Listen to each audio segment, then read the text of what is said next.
So guys इस video में मैं वो सारे टॉपिक्स कवर करने वाला हूं जिससे आप अपनी फॉरेक्स ट्रेडिंग की शुरुआत कर सकते हो।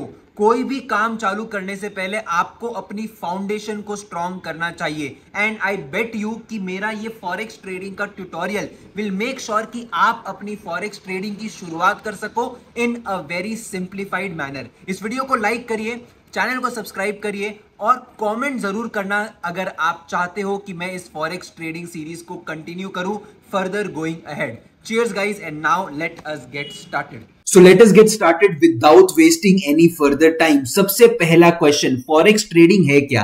देखिए, जो आपका फॉरेन एक्सचेंज है ना, ये बेसिकली एक ग्लोबल मार्केट प्लेस है जहां पे नेशनल करेंसीज जो है ना वो एक्सचेंज होती है। And forex trading is the most actively traded market with the average trading volume of a single day equaling to a volume of more than $5 trillion। ये एक ऐसा नेटवर्क है जहां पे बायर्स और सेलर मिलते हैं और एक्सचेंज करते हैं currencies at an agreed price. So basically जिस तरह हम स्टॉक मार्केट के अंदर एक स्टॉक को एक्सचेंज करते हैं, यहां पे करेंसीज को एक्सचेंज किया जाता है एट एन अग्रीड प्राइस। अब हम ये समझेंगे कि फॉरेक्स ट्रेडिंग के अंदर जो करेंसीज है, इन करेंसीज को पढ़ा कैसे जाता है और इन करेंसीज की हम वॉच लिस्ट कैसे बनाते हैं।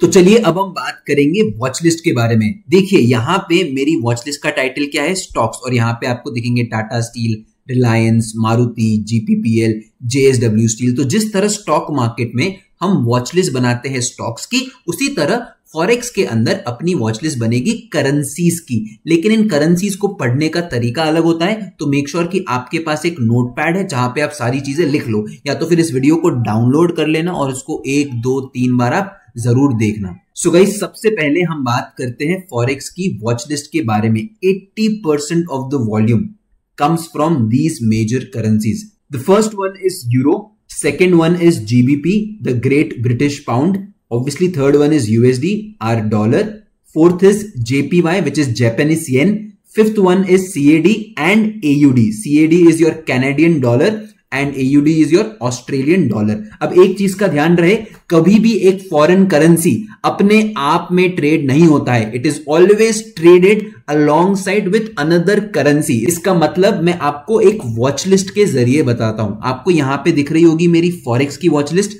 यहां पे देखोगे सबसे पहली क्या है, euro GBP, then you have CAD JPY, then euro USD, GBP JPY, GBP USD, USD JPY, AUD USD, और लास्ट आप जो यहां पे देख रहे हो that is basically US oil and gold, जिसको XAU USD भी कहते हैं। These are basically commodities which are traded in the global market as well।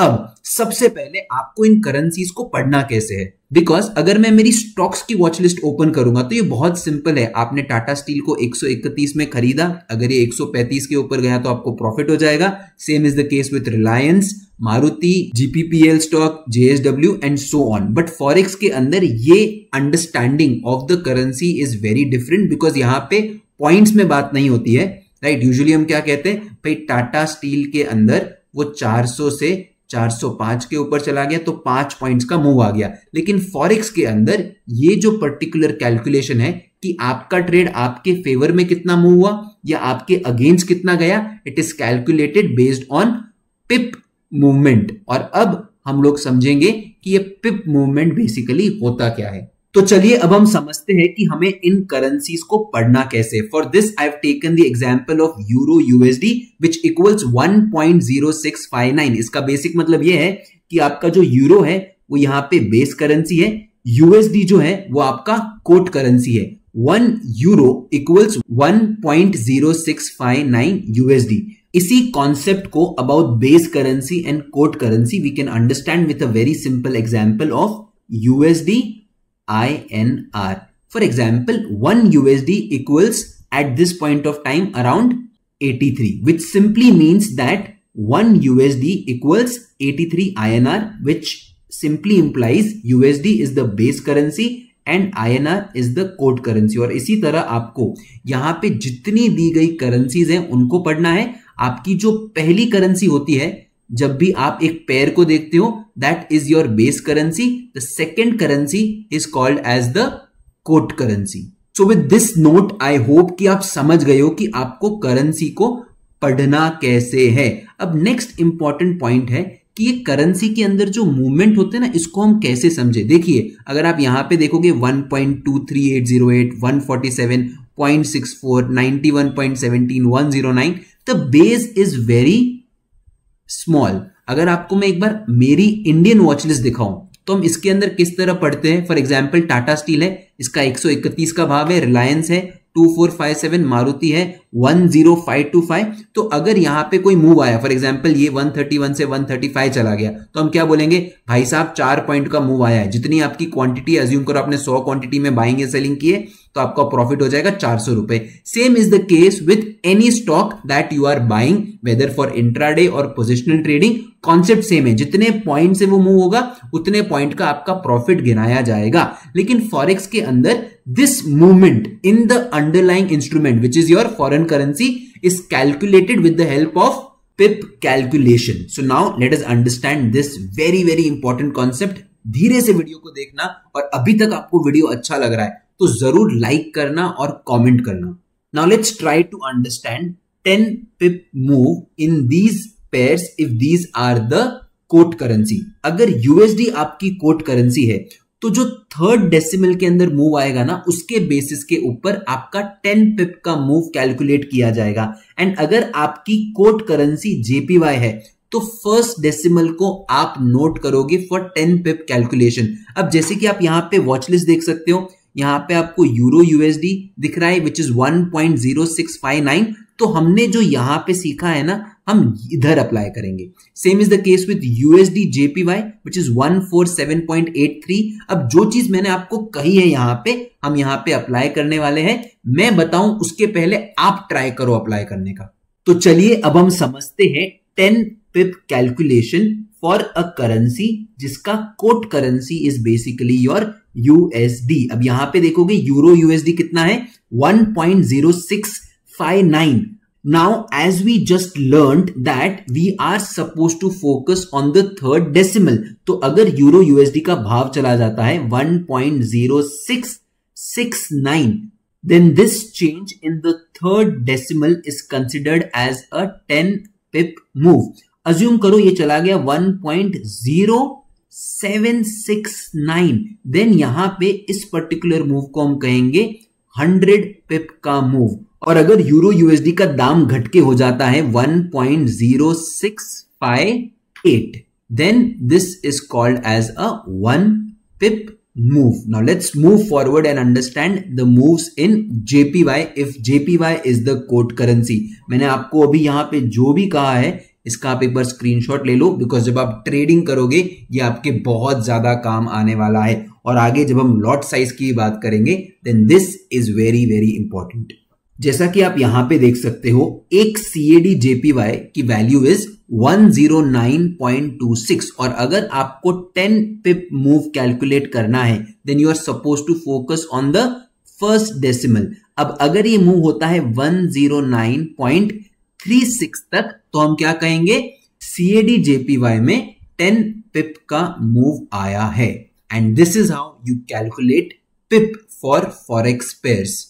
So guys, अब हम बहुत ही ज्यादा इंटरेस्टिंग टॉपिक डिस्कस करने वाले हैं, फॉरेक्स में लॉट साइज किस तरह कैलकुलेट होता है। उसके लिए सबसे पहले हम समझते हैं निफ्टी बैंक निफ्टी को, बिकॉज फॉरेक्स के अंदर ना एक बहुत ही ज्यादा बेहतरीन चीज है as per your risk appetite. अगर आप देखोगे निफ्टी के अंदर एक लॉट का साइज क्या होता है, 50 क्वांटिटी, और बैंक निफ्टी के लॉट साइज का क्वांटिटी कितना होता है, 15 का। तो अगर निफ्टी 10 पॉइंट मूव होगी तो आपको 500 रुपए मिलेंगे, और अगर बैंक निफ्टी 15 पॉइंट मूव होगी तो आपको करीबन 150 रुपए मिलेंगे। प्रॉफिट नुकसान जो भी रहेगा। लेकिन ये क्या है, ये एक स्टैंडर्ड लॉट साइज है, राइट। अगर आपको अपना रिस्क एपेटाइट कम करना हो तो do you have an option कि आपकी लॉट साइज की जो यहां पे 50 क्वांटिटी है उसको भी आप कम क्वांटिटी में ट्रेड कर पाओ।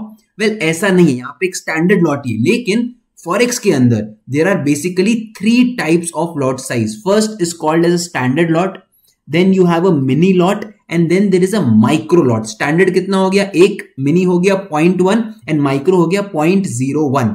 अब फॉरेक्स के अंदर फॉर एवरी 10 पिप मूव, अगर आप स्टैंडर्ड लॉट में ट्रेड कर रहे हो तो आपको होता है $100 का प्रॉफिट, और अगर आप मिनी में ट्रेड कर रहे हो तो आपको होता है $10 का प्रॉफिट, और अगर आप माइक्रो में ट्रेड कर रहे हो तो आपको प्रॉफिट होता है $1 का। इसका मतलब आप अपने रिस्क एपेटाइट के हिसाब से लॉट साइज डिसाइड कर सकते हो, ताकि आपका अगर कैपिटल छोटा भी है राइट, तो भी आप फॉरेक्स के अंदर ट्रेड कर सकते हो, और ये सबसे बड़ा एडवांटेज है। और इसीलिए आप देखोगे जब मैंने आपको पिप की कैलकुलेशन बताई, मैंने बेस मूवमेंट कितना रखा, 10 pip move, because that is how the amount of profit you make is calculated based on per lot size. So guys, I hope आपको ये सारे कॉन्सेप्ट समझ में आ गए होंगे. They are very different from our Indian stock market. तो मैं चाहूंगा आप इसको एक और बार देखो. अगर आपको कोई भी डाउट हो तो आने वाले कुछ वीडियोस में मैं बहुत सारे पॉइंट डिस्कस करूंगा कि क्या भाई साहब फॉरेक्स लीगल है कि नहीं है, कौन सा ब्रोकर आपने इस्तेमाल करना है, और मैं आपके साथ अभी एक पॉइंट और डिस्कस कर लेता हूं कि क्या आपको फॉरेक्स के लिए कोई नई ट्रेडिंग स्ट्रैटेजी चाहिए, कि बेसिक अपना जो टेक्निकल एनालिसिस है वो काम करता है कि नहीं करता है. Let me tell you, and I am very proud to say this, because as a trader you feel very good जब आपके कॉन्सेप्ट्स हर जगह सेम तरीके से अप्लाई करते हैं. They are universal concepts, right. Technical analysis एक ऐसा कॉन्सेप्ट है जो हर मार्केट में काम करता है. आपने एक बार सपोर्ट रेजिस्टेंस सीख लिया राइट, तो वो आपका फॉरेक्स मार्केट में काम करेगा, क्रिप्टो में काम करेगा, कमोडिटीज में काम करेगा. बेसिक मार्केट क्या है आपको ब्रेकआउट मालूम है, ब्रेकडाउन मालूम है, रीटेस्ट होता है, कॉन्टिन्यूएशन होता है, ये सारे कॉन्सेप्ट्स यहां पे भी अप्लाई करते हैं. मैं एक काम करता हूं, मैं आपको मेरा कल का गोल्ड में, जिसको फॉरेक्स मार्केट में कहते हैं XAUUSD का ट्रेड बताता हूं, जो एक बहुत ही बेहतरीन ट्रेड था. ये ट्रेड लेने से पहले हमने हमारे इंस्टाग्राम में स्टोरीज के ऊपर इसका चार्ट एनालिसिस अपडेट किया था. And look at the move. The beauty of the forex market is कि यहां पे टेक्निकल एनालिसिस और भी बढ़िया काम करता है, बिकॉज लिक्विडिटी अच्छी है. और आपका जो फॉरेक्स मार्केट है ना, ये 24 आवर्स ओपन रहता है, मंडे टू फ्राइडे. इसका मतलब यहां पे गैप्स का टेंशन ही नहीं है, right. There is no worry about gaps, and that is why यहां पे आपको ज्यादा टेंशन लेने की जरूरत नहीं. अगर आप स्विंग ट्रेड भी ले रहे हो, there is nothing to worry, right. No gap up, no gap down, कोई मेजर लॉस नहीं होगा. आप स्टॉप लॉस रख सकते हो, तो जितना आपका रिस्क है उतना ही आपका एसएल जाएगा. And that is why traders prefer to trade the forex market with a good quantity. अब हम यहां पे समझते हैं हमारे कल के ट्रेड आइडिया को in the gold XAUUSD. Guys, this is the chart of XAUUSD on a 1 hour time frame. ये एक रेजिस्टेंस था, इस रेजिस्टेंस का ब्रेकआउट हुआ. Then we move to 15 minutes time frame, जहां पे हमें एक बुलिश एनगल्फिंग दिखी और हमने यहां पे लॉन्ग अपॉर्चुनिटी बनाई. We entered into a trade exactly at this point and look at the move on the upside. अगर आप देखोगे इस ट्रेड को हमने एंटर किया है at around 12 PM और हमें टारगेट मिला है at around 7 PM, मतलब ऑलमोस्ट 7 घंटे का ये ट्रेड था.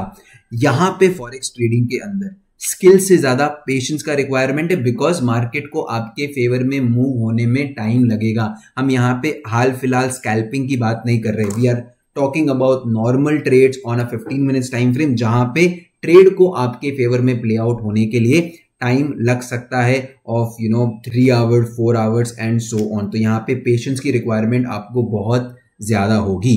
एंड गोइंग फर्दर हम लोग और भी टॉपिक्स डिस्कस करेंगे रिगार्डिंग फॉरेक्स ट्रेडिंग.